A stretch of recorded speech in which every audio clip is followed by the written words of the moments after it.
Today I thought of a bit of a different video to make. A video about two of my favorite manga and how I think for the longest while that I think these two manga are very eerily similar in the exact same way. So if you guys like this type of content, please remember that like and subscribe. Without further ado, let's get right into this video. Now, obviously, if you have a functioning brain in your head, you can tell that I'm talking about the two mangas, Attack on Titan or Shingeki no Kyojin, or Tokyo-Ghoul and Tokyo-Ghoul Re, the manga. In this video, I kind of want to just analyze the different similarities between these two mangas and why I think that these mangas are weirdly very similar in what I've just been covering. For starters, I want to talk about their release and just the premise of these two manga in general. Now, if you look at Attack on Titan, we are thrown into the world where we know nothing. We quite literally know nothing. All we know is that humanity has been pushed behind these walls and that there are titans outside these walls that kill humans and eat humans, and humanity's at a constant battle with these titans. Now, same thing with basically Tokyo-Ghoul. We are thrust into a world where there are no walls, but these monsters that humanity is fighting against are directly among the humanity. Like, they're directly among the people walking around living daily life, but these monsters also have to eat humans to survive, and so it creates a conflict as well. You could see the little similarity there where both worlds start out with a very big conflict against these monsters and we're just thrust right into it. We don't know anything. Like, the conflict itself is very covered up behind mystery. We don't know how any of this started. We don't know why any of these monsters are here. We don't know what these monsters are. They are just there and we are thrust into this world with them with a lot of mystery behind it. Now, the second point could be a bit of a nitpick because I guess almost every anime starts like that nowadays. But both these stories start with the MCs peculiarly getting some sort of tragedy. The tragedy is what kicks off both of these MCs' lives and the journey of the story. As you can tell in the first chapter of Tokyo-Ghoul, I'm talking about the Rize incident, and in the first episode of Attack on Titan, I'm talking about when Eren's mother, Carla, was eaten by a Titan. These two events are both very defining events for these MCs as it completely shapes their worldview and what they want to do moving forward from these two events.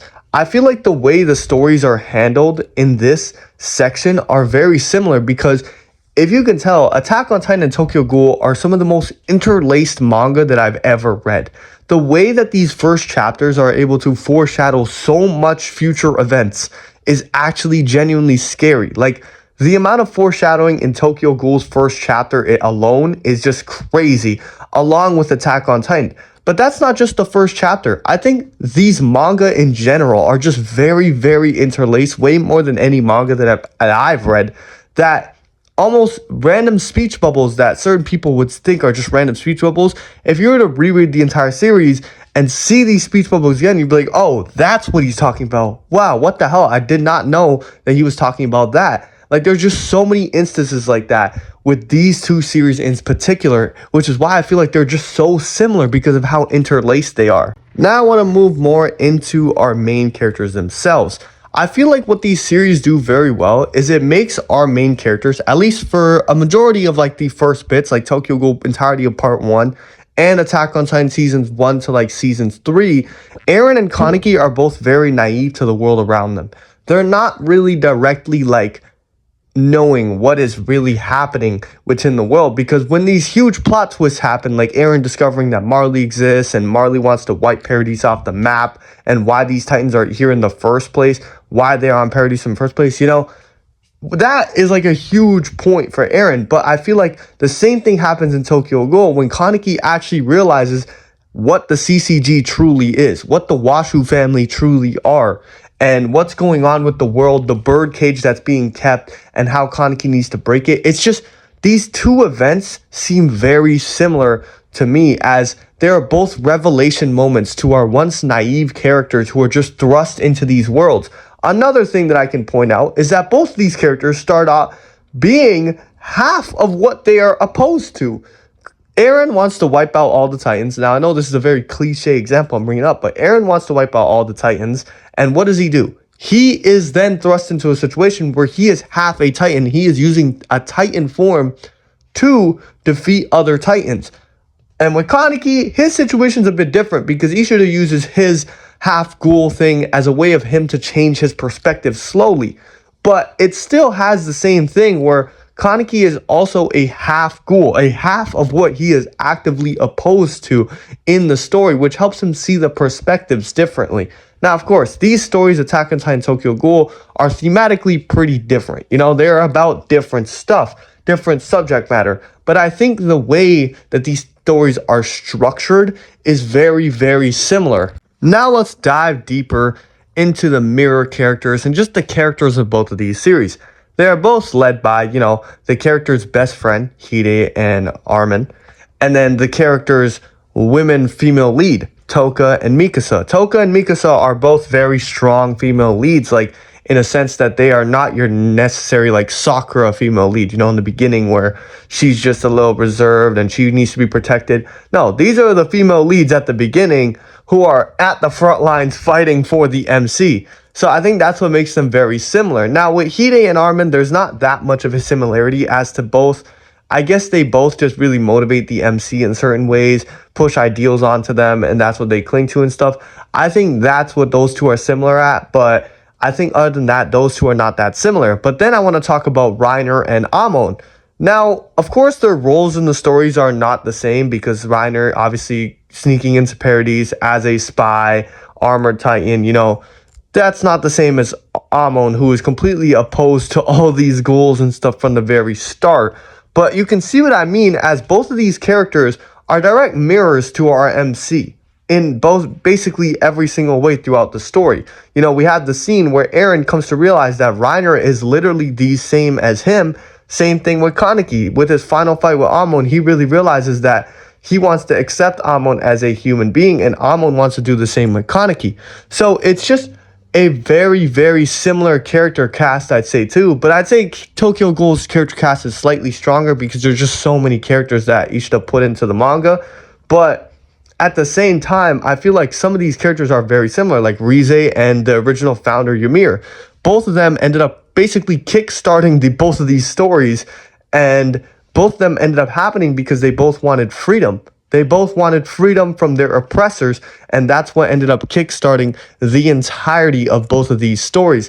And you could see the entire planning throughout both of these stories just being kept under a rug from our MC's eyes until a certain arc, Return to Shiganshina and the Third Cochlear Raid. If someone was to ask me the turning point for both these manga, I would say it's these two arcs, because these two arcs, like I said before, are the arcs where we get all of our revelations. All the stuff that has been built up throughout this series and that series all come to a climactic just crescendo in both of these arcs. And I'd say both these arcs are absolutely amazing arcs from start to finish. But yeah, I would say these two are very, very similar arcs, but not even just these. The final arcs themselves, the Rumbling arc for Attack on Titan and the Dragon War arc for Tokyo Ghoul, are also pretty similar. A giant beast-like monster comes and threatens humanity. So humanity and people who are opposing have to team up to defeat the monster. Or, have to finally come together, overcome their differences to defeat a greater evil. That is virtually the same thing that happens in both of these stories. And it's so similar to the fact that Kaneki ends up transforming into a literal monster. Eren does it by his choice. Kaneki kind of just had no choice. He had to do it no matter what, and he was kind of coerced into it. While Eren, this was his plan all along. He wanted to do this from the start. Now, obviously, their stories end very differently. I'm not going to spoil you if you haven't seen the mangas, but yeah, I feel like these two mangas have very similar just some arcs, like Return to Shiganshina, Third Cochlear, and Dragon War, and the War for Paradise arc. These are very, very similar arcs, I'd say, in just premise. Just in terms of what happens in the arc, the major events, I would say that these arcs are very similar. Now, I would say what differs from Attack on Titan and Tokyo Ghoul the most is their anime counterparts. Now, Attack on Titan was definitely given, when it released, one of the best anime of all time. Adaptation-wise, it's quite literally elevates the source material at almost every step of the way. Now, if you look at Tokyo Ghoul, it's literally the complete opposite. But if you look at their rises, look at it. we have 2013, Attack on Titan comes out. It absolutely blows up. Everybody's talking about it. Everyone loves it. The opening's pretty popular. Everything's popular about it. Then Tokyo Ghoul blows up the following year. And it's basically, I don't know if you guys remember, at that time, these two series were actively being compared and put against each other because they were both some of the most popular stuff out there at the time. And obviously, from the similarities I pointed out to you, people would obviously like to compare the two of them. But what happened was Tokyo Ghoul Season 1 was not nearly the adaptation that Attack on Titan Season 1 was. Attack on Titan Season 1 was almost a picture-perfect adaptation of the manga, elevating it in a lot of aspects.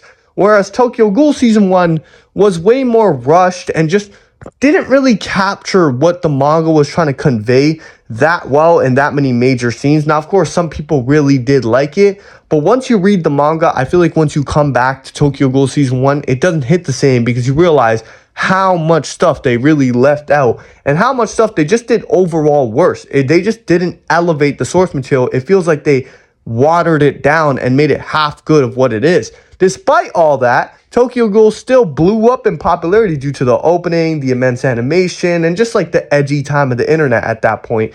But yeah, after that, we get to the rest of these animes, and Tokyo Ghoul's anime falls off the rail from here. Season 2 comes out earlier than Attack on Titan Season 2, which gives it the crazy popularity boost, but Season 2 of Tokyo Ghoul was absolutely trash, which ended up completely plummeting its popularity at the time.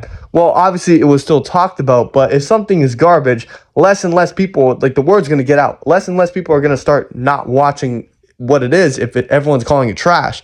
The difference with Attack on Titan is they dropped their second season and everyone was eagerly waiting that second season and it was just peak. So the hype for Attack on Titan just went even higher while the hype for Tokyo Ghoul was on a decline because not only was the freaking first season like all right, you know, in hindsight, and the second season just absolutely garbage, but Attack on Titan's first and second season were way better than Tokyo Ghoul's first and next season. So it absolutely cleared it in that regard. Now, obviously from here, we know the story. I didn't even want to talk about Tokyo Ghoul Re because that was just an absolute disaster in terms of an anime. But I think we all get the point. I feel like these series are so similar, and seeing Attack on Titan praised like the masterpiece it is, and seeing Tokyo Ghoul, yeah, it's praised like a masterpiece manga-wise, but the reach just isn't as far as if it had an anime. If it had a proper anime from the start, I've been saying this and I will always say this, I think Tokyo Ghoul would have been right up there with Attack on Titan in popularity, in terms of success, because that's just how good it was. Tokyo Ghoul was just that good of a manga. It needed to be done justice in the anime, and it wasn't. So I really hope in the future that Tokyo Ghoul can get a proper adaptation that it deserves. Maybe if Chojin X gets a absolutely amazing anime adaptation, they'll think about doing Tokyo Ghoul as well. But if they can do Tokyo Ghoul just as well as they did Attack on Titan or any of these other great manga that are being animated, I have a feeling Tokyo Ghoul will absolutely blow up and it could reach that level of popularity and success. But let me know what you guys think down below in the comments below. What do you think about this video? What do you think about the comparison? What do you think about these two series as a whole? What do you like more? Just let me know. I like to read all that. But anyways, if you guys liked that video, please remember that like and subscribe. Without further ado, I hope you guys all have a great day. Bye-bye.